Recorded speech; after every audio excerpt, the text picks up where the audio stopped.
Hey everybody, it is Jason from the Texas Gun Vault 2, and I'm just out here in the garage tonight wanting to make another Garage Gun Talk video. I really didn't think I was going to have anything to talk about, but then all of a sudden we have some great news out of the Supreme Court. If you haven't heard, the Supreme Court has agreed to take up two Second Amendment cases, or two more Second Amendment cases. This is amazing because finally the court might be starting to make real decisions that we have been begging them to. And one of these cases is going to be the Cargill case out of Texas, which deals with the legality of the ATF bump stock ban. And I think this one is going to have very broad-reaching implications because I have a feeling this is not going to be one of those narrowly tailored opinions. But there is a downside to it that right now, while I know so many people are celebrating this, and I am too, I think it's great news, and I think I know how it's all going to end up, there is something that we have to think about and be concerned about. So before I talk about all of that, I also wanted to talk about what I think is going to be an upcoming project for the Texas Gun Vault.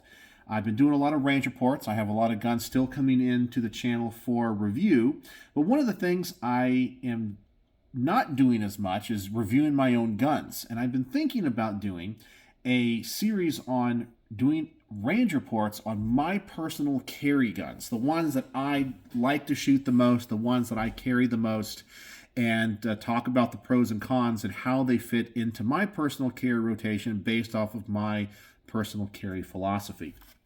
So I don't know when I'll be able to get these up, but I'm definitely going to start taking one of my carry guns. I got about 5 or 6 different carry guns that I have for different applications, and I'll probably take them with me when I go and shoot the other guns that are on loan to the channel, and then start kind of like interjecting them in the release. But the first one I'm going to do, and I'm really surprised that I have not reviewed it. If you go back to my channel, you won't find it. I need to do a Glock 19 Gen 3. Yeah, this is a Glock 19 Gen 3. I don't think I've even done a Gen 4. I could be wrong. But I really haven't done much when it comes to the Glocks, and more specifically, the Glock 19.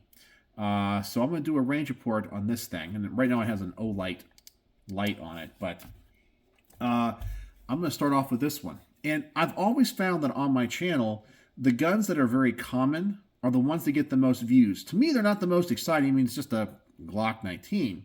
But to a lot of people that are looking at guns, wanting to buy a gun, looking at pistols, trying to look at different options, I get a lot of views on them. So it might be good to help people find my channel. I know I like to shoot the rare and expensive stuff, but sometimes the basic guns do really well, like the Glock 19, Smith & Wesson M&P, stuff like that. So I think this is going to come up on the agenda. And what do you guys think? Should I do a range report series on my personal carry guns, where I'm going to talk about, as I said, the reason that they're in my carry rotation, the things that I like and don't like about them, and how I more specifically carry them in different applications. So that's a series I think I'm going to do, and start off with the Glock 19. But now let's talk about the Supreme Court case and the Cargill case and the bump stock case. And I just got done watching the 4 Boxes Diner analysis of it. I really think the reason this has been taken up is because the justices, or at least 4 justices of the Supreme Court, have probably had enough with the lower courts. These lower courts, for the most part, are not listening to what the Supreme Court said. You have the Heller decision, you have then the Bruin decision, pretty much lays it out step by step what the lower courts need to do, but doesn't tell them what to do. It says, here's the analysis, here's the test that you have to do. It's self-evident. Now go back and handle all these cases.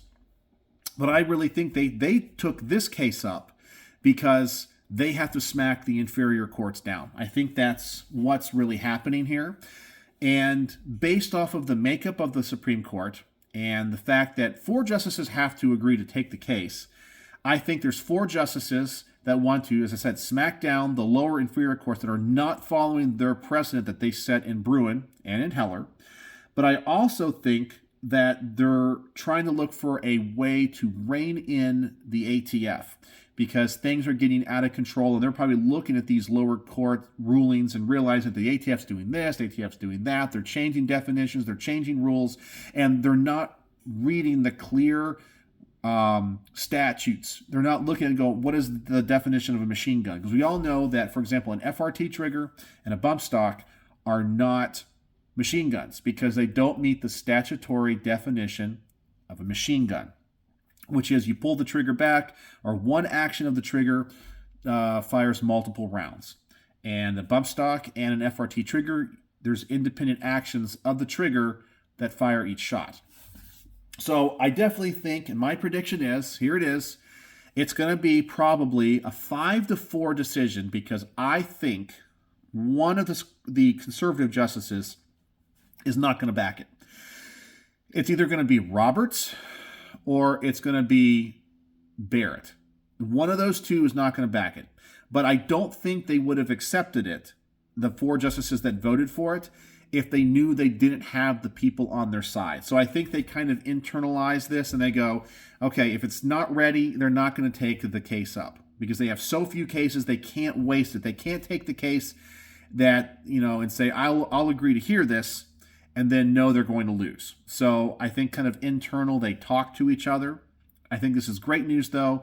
My prediction is it's going to be a 5-4 decision, and it's going to overturn the ATF's bump stock ban nationwide.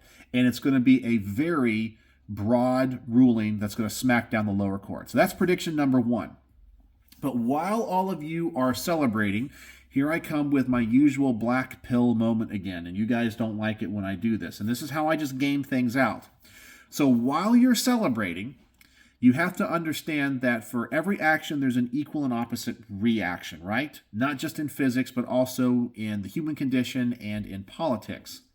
So what's going to most likely happen, and you have to realize that there will come a day, because of the ebb and flow of politics, that one day the Democrats will hold all houses of Congress, or both houses, the Senate and the House, and they're going to hold the presidency, and they're going to hold the Supreme Court. Okay? But Republicans will do that eventually as well. Eventually, the Republicans will control both. And because this is going to deal with an accessory, it means that they can still ban it in the future. And what I think you're going to get is a reactionary response to this case. Just like we saw with many states that had their Bruin hissy fits after they had the Bruin decision, I think you're going to see a post-Cargill case hissy fit. But because it deals with accessories and they say you can't ban it, you might see some states ban it. But I think what the case is going to deal with is the ATF's ability to ban them, to change the statute. I definitely think that the state-level bans will probably hold up, because they're not banning firearms, they're banning accessories. I think that's what's going to happen. And when the Democrats hold Congress again and the presidency, they will waste no time in passing a bump stock ban. But most likely, because they'll be in control, and if they have enough momentum to ban bump stocks legislatively, they're going to have the momentum to ban other things. So I actually feel like this is a huge win for us. I think it's going to go our way. I think it's going to stop the ATF from coming up with all these weird rules and regulations. It might even affect the pistol brace ban. It might affect the FRT stuff. It might affect, who knows? Who knows? Maybe even silencers down the road. But I think the response to it is potentially going to be worse, because they're going to throw a hissy fit. And I have a feeling that the moment the Democrats have the House, the Senate, and the presidency, you're going to see them ban bump stocks. You're going to see them ban binary triggers. You're going to see them ban FRT triggers. You're going to see them ban pistol braces by name. And in court, they're going to say, well, we're not infringing upon the rights of people, because we're not banning the guns. We're not banning the firearms. We're not banning these things. The only reason these items are banned is because of rule changes, not because of legislative changes. And that's what the Supreme Court's going to deal with, the rulemaking part of it, not the constitutionality of the ban itself. Does that make any sense? So to word it a different way, the case deals with not the constitutionality of bump stock ban, but the constitutionality of the ATF making a rule about a bump stock ban. And it might open the door to get these anti-gun politicians, when they hold a future power in the halls of Congress, that they will do not just that, but ban a whole bunch of other things that we might not be able to overturn. Because, as I said, it's an accessory versus a firearm itself, so. But I don't know. That's going far off into the future. So we have our win. I'm happy, but you guys also get that black pill, Jason from the Texas Gun Vault, where I got to be upfront and honest with you in what I see happening. You guys know that when it comes to my predictions, many times I am right. But in the short term, in the medium term, I think it's a huge win for us. But I think there's going to be a post-Cargill case reaction from the states and Congress. And that could put us in a worse predicament than we are in now. So I'm curious what you guys think, if any of you guys are attorneys or follow this stuff like I do, and what you think about that. So anyway, let me know about the Cargill case. Are you excited? Do you think the future could be what I say it is? And what do you think about my idea of doing a range report series on the carry guns of my personal collection, why I carry them? Because I think it would add a different dimension to the range reports themselves. So anyway, it's a lot to talk about. So let's talk about it in the comments section below.